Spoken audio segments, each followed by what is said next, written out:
घर और धन पुरखाओं के भाग से, परंतु बुद्धिमती पत्नी यहोवा ही से मिलती है। हाँ दोस्तों, घर और धन ये आपकी पुरखाओं से मिल जाएगा, अर्थात आपके मम्मी पापा या आपके दादी दादा से जो उन जायदाद जो ज़मीन वो घर वो छोड़ के गया है वो आपका ही होने वाला है। लेकिन मेरे मित्रों, बाइबल बतलाता है अच्छी पत्नी, समझदार पत्नी परमेश्वर की ओर से ही मिलती है। हाँ दोस्तों, आज मैं आपसे बात करने वाला हूँ शादी के ऊपर में। दोस्तों, ये वीडियो मैं नहीं बनाना चाह रहा था, लेकिन आजकल की जो स्थिति है, आजकल का जो समय है थोड़ा बदल गया है। आजकल मसीही शादी भी उतना सक्सेसफुल नहीं देखा जाता है, नहीं देखा जा रहा है। क्योंकि होता क्या है, शादी के बाद जो शादी तो कर लेते हैं, उसके बाद में साल भर 6 महीने के बाद हमेशा झगड़े होते हैं। बात यहाँ तक आ जाती है कि तलाक तक बात पहुँच जाता है। तो मेरे मित्रों, वहाँ तक बात ना जाए और शादी हमें कैसी लड़की से करना चाहिए और शादी करते समय हमें किन किन बातों का ख्याल रखना चाहिए। अगर जो इन सारे बातों का आप ख्याल रखेंगे, जो आज मैं आपको इस वीडियो के माध्यम से बतलाने जा रहा हूँ, आज मैं आपको ऐसी 5 बातें बतलाऊंगा जो आप सबको शादी से पहले ख्याल रखना चाहिए, चाहे आप मसीह हो या गैर मसीह। अगर इन 5 बातों को अगर आप ध्यान में रख करके लड़की को चुनते हैं, देखते हैं, तो मैं उम्मीद करता हूं कि आपका शादी सक्सेसफुल शादी मानी जाएगी और सक्सेसफुल शादी आप कर पाएंगे और आपका दाम्पत्य जीवन हमेशा सुख शांति से बीतेगा। मैं उम्मीद करता हूं कि पूरा वीडियो को आप देखेंगे और वो 5 टॉपिक कौन सा है जो आज मैं आपको बताने वाला हूं, इस पूरा वीडियो देखने के बाद आपको पता चल जाएगा। दोस्तों, चलिए इस वीडियो को हम बिना किसी देरी के शुरू करते हैं। दोस्तों, अगर आप हमारे चैनल पर पहली बार आए हैं तो प्लीज़ हमारे चैनल को आप सब्सक्राइब कीजिए। अगर वीडियो देखने के बाद वीडियो अगर आपको अच्छा लगता है, आपको जानकारी अच्छा लगता है, तो इसको लाइक करके अपने दोस्तों में, रिश्तेदारों में इस वीडियो को अपने व्हाट्सएप ग्रुप में शेयर करें, ताकि उन लोग भी इन बातों को जान सके और उसका जो मैरिज लाइफ है वो बच जाए। दोस्तों, चलिए इस वीडियो को हम शुरू करते हैं। दोस्तों, हम सबसे पहले बार में हम क्या देखते हैं, हमें सबसे पहले क्या करना है, परमेश्वर से प्रार्थना करना चाहिए। आप अगर जो शादी करना चाहते हैं, आप शादी के लिए एक लड़की को ढूंढ रहे हैं, तो आप क्या करें, सबसे पहले क्या करें, आप परमेश्वर को आराधना करें, परमेश्वर की उपस्थिति में जाए, पर अपनी बात, अपने दिल की बात परमेश्वर को बताए। क्योंकि मेरे मित्रों, एक अच्छी पत्नी आपको परमेश्वर ही दे सकता है, परमेश्वर ही आपको दे सकता है।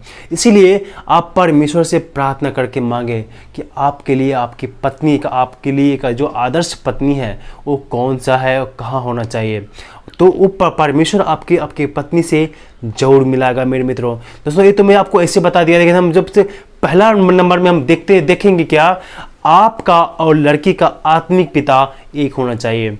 दोस्तों, जब भी आप अगर जो शादी करने के बारे में सोच रहे हैं, तो सबसे जो पहला बात है, अगर जो आप एक मसीह है तो लड़की मसीही होना चाहिए। अगर अगर जो मसीह नहीं है तो आप लड़की भी मसीह नहीं होना चाहिए। अर्थात आपका जो आत्मिक पिता है और जो लड़की का जो आत्मिक पिता है वो स्वयं बराबर होना चाहिए। अगर जो आप एक विश्वासी हैं तो लड़की भी विश्वासी ही होना चाहिए। अगर जो वो विश्वासी नहीं होगा तो कभी भी आपको उससे मेल जोल नहीं होगा। क्योंकि इसके लिए मैं आपको एक वचन से मैं आपको एक साबित करना चाहता हूँ। 2 कुरिन्थियों 6 अध्याय का 14 वचन लिखा हुआ है। 2 कुरिन्थियों का 6 अध्याय का 14 वचन जब आप पढ़ेंगे तो वहाँ साफ साफ लिखा हुआ है, अविश्वासियों के साथ असमान जुए में न जुतो, क्योंकि धार्मिकता और अधर्म का क्या मेलजोल, या ज्योति और अंधकार की क्या संगति।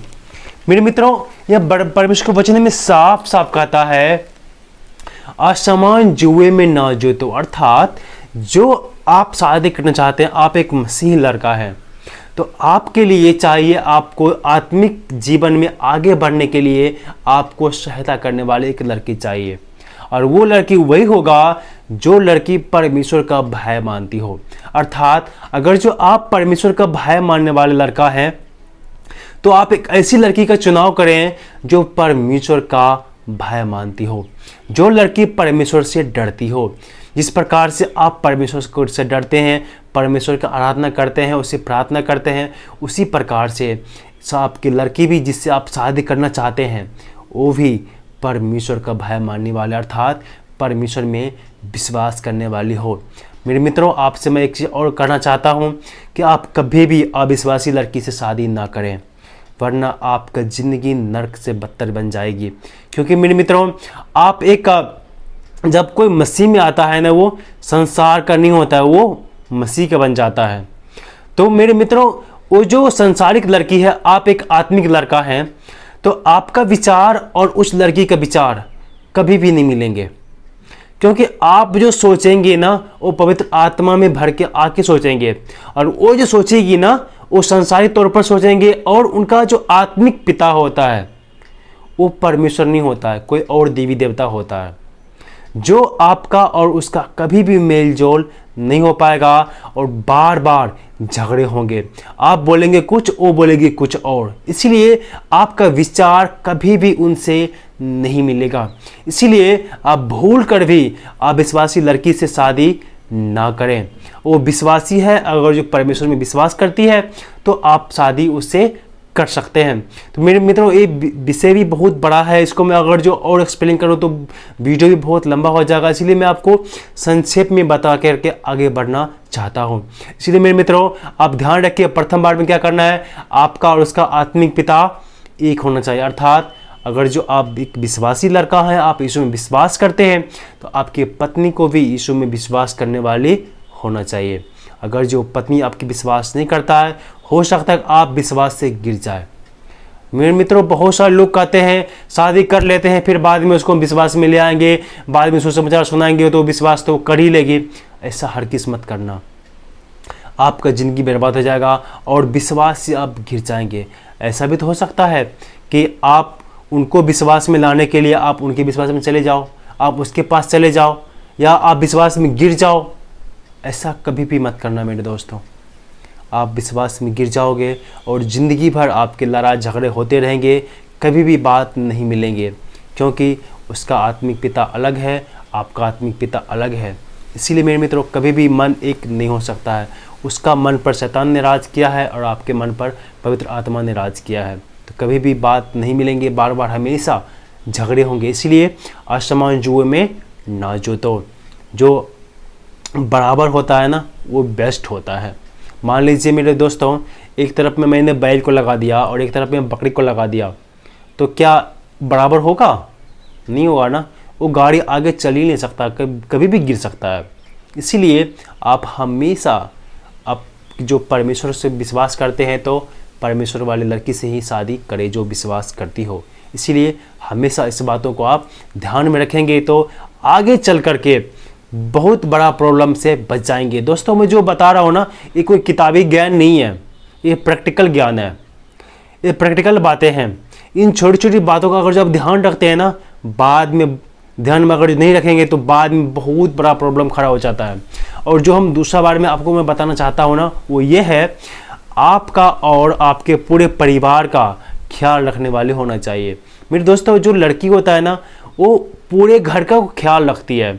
अगर जो ऐसी लड़की नहीं है, वो आपका ख्याल नहीं रखती है, आपके परिवार का ख्याल नहीं रखती है, तो ऐसी लड़की भी आपके लिए ठीक नहीं होगा, क्योंकि पत्नी का सिर पति होता है। इसीलिए अगर जो वो पत्नी आपके अधीन में नहीं है, आपके ख्याल नहीं रखती है, आपसे ठीक से बात भी नहीं करती है, ठीक से घर के कामकाज नहीं करती, ठीक से खाना नहीं बनाती है, तो वैसी पत्नी लेके आपके क्या करोगे? वैसी पत्नी कभी भी वैसी पत्नी से आप शादी ना करना। आप घरेलू लड़की से शादी करना, और जो आपके पूरे परिवार को अच्छे से देखभाल कर सके, और सबसे इम्पोर्टेंट बात, आपके अधीनता में होना चाहिए, और आपकी हर बात को, आपके हर अच्छे कार्य में आपका सहायता देने वाले होना चाहिए, ना कि आपको नीचे गिराने वाली। आप जो काम करना चाहते हैं, जो आप आगे बढ़ना चाहते हैं, उसको अच्छे कार्य में आपको हमेशा वो साथ देने वाले होना चाहिए, ना कि आपको पीछे लेके भागने वाले। इसीलिए जब भी लड़की को आप देखिए, इन चीज़ों को आपको ध्यान में रखना चाहिए कि क्या ये लड़की जिससे मैं शादी करना चाहता हूँ, क्या मेरा ख्याल रख पाएगी, या मेरे परिवार के देखभाल का अच्छा से ख्याल रख पाएगी। तो उन्हीं लड़की से आप अच्छे से शादी करें। और अगर जो इन चीज़ों को आप ध्यान में रखते हैं तो शादी के बाद आप बहुत बड़ा प्रॉब्लम से आप बच जाएंगे। दोस्तों हम देखते हैं तीसरा बार में, आपके ऊपर विश्वास करने वाली होना चाहिए। दोस्तों अगर जो लड़की आपके ऊपर विश्वास नहीं करती है तो वैसे मेरे मित्रों कहा जाता है, ऐसा होता भी है, जो पति पत्नी का जो रिश्ता होता है ना, वो एक विश्वास नाम के नींव पर टिका होता है। अगर जो पति पत्नी में विश्वास नहीं है तो वो रिश्ता कभी भी टूट सकता है, कभी भी गिर सकता है। इसके लिए मैं आपके लिए एक वचन पढ़ना चाहता हूँ, नीति वचन उसका 31:10 ये लिखा हुआ है, भली पत्नी कौन पा सकता है, क्योंकि उसका मूल्य मूंगों से भी अधिक है, उसके पति के मन में उसके प्रति विश्वास है। इसलिए मेरे मित्रों, अब भली पत्नी चाहते हैं, अच्छी पत्नी चाहते हैं ना, बहुत कीमती होता है। और उसका विश्वास आप पर ऊपर होना चाहिए और आपका विश्वास उस पर होना चाहिए। एक विश्वास पात्र पत्नी होना चाहिए और एक विश्वास पात्र पति भी होना चाहिए। इसीलिए आप पर विश्वास करने वाले होने चाहिए। जो आप कमाते हैं, जो आप घर चलाते हैं, जो आप काम अच्छे कार्य करते हैं, उस चीज़ में उसका आप पर अटूट विश्वास होना चाहिए, क्योंकि विश्वास से ही वो आप दोनों साथ में रह सकते हैं। कहीं ऐसा ना हो कि आप किसी से बात कर लो, किसी बहन से बात कर लो या किसी लड़की से बात कर लो, अब वो आप पर शक कर ले कि तुम उससे फंसा हुआ है। मेरे मित्रों, ऐसा केस आजकल बहुत मिलता है। आप अपने समाज में उठा कर देख लीजिए, आप जिस जगह है ना उसी जगह आप आंखें उठा कर देख लीजिए, कोई किसी से की तरफ में बात भी कर ले, उनकी पत्नी उस पर शक कर लेता है। और कोई लड़की भी औरत भी किसी लड़के से बात कर लेता है तो उनका पति उस पर शक करता है। ऐसा नहीं होना चाहिए मेरे मित्रों। पति पत्नी में विश्वास होना चाहिए। विश्वास से ही पति पत्नी का रिश्ता मजबूत बना रहता है। इसीलिए एक दूसरे के ऊपर में विश्वास करने वाले होना चाहिए। और मेरे मित्रों, हम देखते हैं चौथा बार में, लड़की के अंदर सहनशीलता होना चाहिए। मेरे मित्रों, जब एक लड़की शादी करता है ना, वो किसी की पत्नी बनता है, किसी की बहू बन जाती है, किसी की चाची बन जाती है, किसी की बेटी बन जाती है, किसी की भाभी बन जाती है। नहीं, एक लड़की जब घर में आती है तो बहुत सारे रिश्ते को लेके आती है। अगर जो वो लड़की सहनशीलता नहीं है, उसके अंदर में कुछ भी ऐसा गुण है कि वो बातों को समझ सके, जब आपके घर में आएगी तो एक परिवार में जब आएगा ना, 5 लोग 5 तरह की बात कभी कभी बोल देते हैं, तो उन सारे बातों को उनको सुनना पड़ता है। अगर जो आप ही उनसे कुछ बात कर रहे हैं, अगर जो उसके अंदर सहनशीलता नहीं है, आपके हर बात पर उसे गुस्सा आएगा, आपके हर बात पर वो आपके उल्टा के जवाब देगी। तो ऐसी पत्नी भी हमें और आपको नहीं चुनना चाहिए। ऐसी लड़की को भी हमें और आपको नहीं चुनना चाहिए जिसमें सहनशीलता ना हो। क्योंकि अगर जो फटाक से गुस्सा करने वाले पत्नी हो, क्या पता उनका गुण आपके अंदर में आ जाए और आपको भी गुस्सा बार बार गुस्सा करने वाले बन जाओ। इसीलिए लड़की के अंदर सहनशीलता होना बहुत ज़्यादा इम्पोर्टेंट है। कभी मान लीजिए, कभी आपके परिवार में आपने पापा बन गया, बच्चे ने उनको तंग किया, बच्चे रोया, चिल्लाया या बाथरूम कर दिया, तो अगर जो वो लड़की सहनशीलता नहीं होगी ना, वो बच्चे की रोना चिल्लाना उसको इरिटेट करेगा, उसको बार बार गुस्सा आएगा। कभी कभी तो बच्चे को वो मारती भी है, मैंने ऐसा भी देखा है। तो ऐसी लड़की से भी आपको दूर रहना चाहिए। शादी करने से पहले इन बातों को भी आप ध्यान में रखिए। क्या इसके अंदर सहनशीलता है या नहीं है, क्या ये काम काजू है या नहीं है, क्या ये घरेलू लड़की है या नहीं है, इन बातों को भी आप ध्यान देना चाहिए। और दोस्तों, हम जो 5वां बार में जो मैं आपको बताना चाहता हूँ वो है, एक आदर्श पत्नी को मेहनती होना चाहिए। यानी जब भी आप लड़की देखने के लिए जाएं तो आप मेहनती लड़की से शादी करना, क्योंकि अगर जो लड़की मेहनती नहीं होगा ना, अगर जो लड़की मेहनती नहीं होगा तो आपका घर बनने की जगह टूट जाएगा। मैं इसलिए ऐसा कर रहा हूँ, अगर जो लड़की मेहनती नहीं होगी, घर का कोई भी काम नहीं करेगी, जो उसका पर्सनल काम है वो भी वो आपसे करवाएगी, वो करेगी नहीं, क्योंकि उनको मेहनत करना पसंद नहीं है। घर में खाना बनाना, पोछा लगाना, जो भी उनका काम है, जो भी एक पत्नी का जो एक जिम्मेदारी है, वो जिम्मेदारी को निभाने वाले होना चाहिए। मैं इसलिए बोला मेहनती होना चाहिए, बट उसका जो जिम्मेदारी है वो अच्छे से वो निभा पाए। आपकी जो जिम्मेदारी है वो आप निभाइए, उनका जो जिम्मेदारी है वो निभाएंगे। अगर जो लड़की मेहनती है तो परिवार आगे बढ़ता है। अगर जो मेहनती नहीं है, सो को 10 बजे उठती है, आप काम पर जाने वाले हो, आपको घर में खाना पका हुआ नहीं है, वो सो रही है, तो ऐसी लड़की से भी आपको हमेशा दूरी बना कर रखना चाहिए मेरे मित्रों। और दोस्तों, ये जो मैं आपको 5 ऐसी बातें बतलाया हूँ जो आपको शादी से पहले इन बातों को आपको ख्याल रखना चाहिए। इन 5 बातों का अगर जो आप वो ख्याल रखेंगे तो मैं उम्मीद करता हूँ कि आपकी जो शादीशुदा लाइफ है ना वो बहुत सुंदर होने वाला है। अगर जो इन बातों का आप ख्याल नहीं रखते, आप किसी भी लड़की से जाकर शादी कर लेते, आपको शादी करने के लिए सिर्फ एक लड़की चाहिए, चाहे कोई भी लड़की हो, तो बाद में ऐसे जो शादी होता है ना, वही बाद में बात तलाक तक पहुंच जाता है। बार बार झगड़े होते हैं, विचार नहीं मिलते हैं, स्वभाव नहीं मिलते हैं, हर बात में गुस्से आते हैं, लड़ाई झगड़ा इतना बढ़ जाता है कि बात तलाक तक पहुंच जाता है। तो मेरे मित्रों, इस सब बातों का आप ख्याल रखें।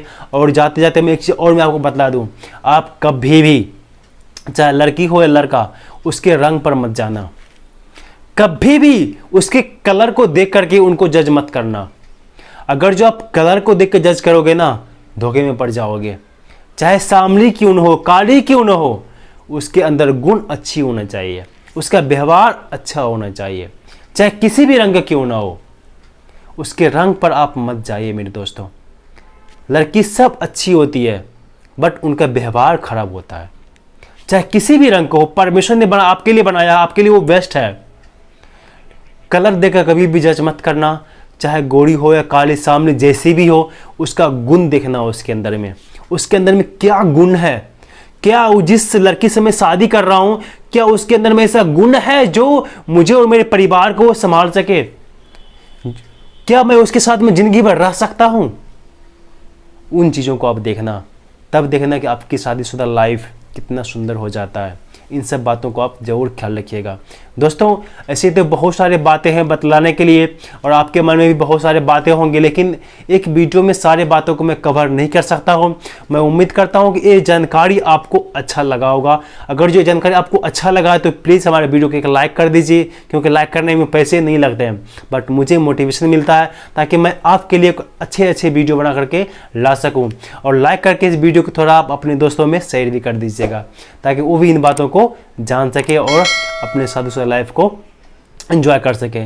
दोस्तों, ये था हम जवान भाई बहनों के लिए एक वीडियो जो शादी करना चाहता है उसके लिए वीडियो था। मैं उम्मीद करता हूं कि वीडियो आपको अच्छा लगा होगा। और दोस्तों, मैं जाते जाते एक चीज़ और मैं आपको बताना चाहता हूं, एक वचन मैं आपके लिए पढ़ना चाहता हूं। 18 अध्याय का 22 वचन क्या लिखा हुआ है, जिसने स्त्री ब्याह ली उसने उत्तम पदार्थ पाया और यहोवा का अनुग्रह उस पर हुआ। इसलिए दोस्तों, आपने अगर जो स्त्री ब्याह लिया, आपने शादी कर लिया, तो आपने उत्तम पदार्थ पा लिया है और परमेश्वर का अनुग्रह आप पर है। उस उत्तम पदार्थ को अर्थात अच्छी पत्नी को आप संभाल के रखें, उसे प्यार करें, उसे कभी भी अकेला फील होने ना दें। परमेश्वर आप सबको आशीष दे। आमीन।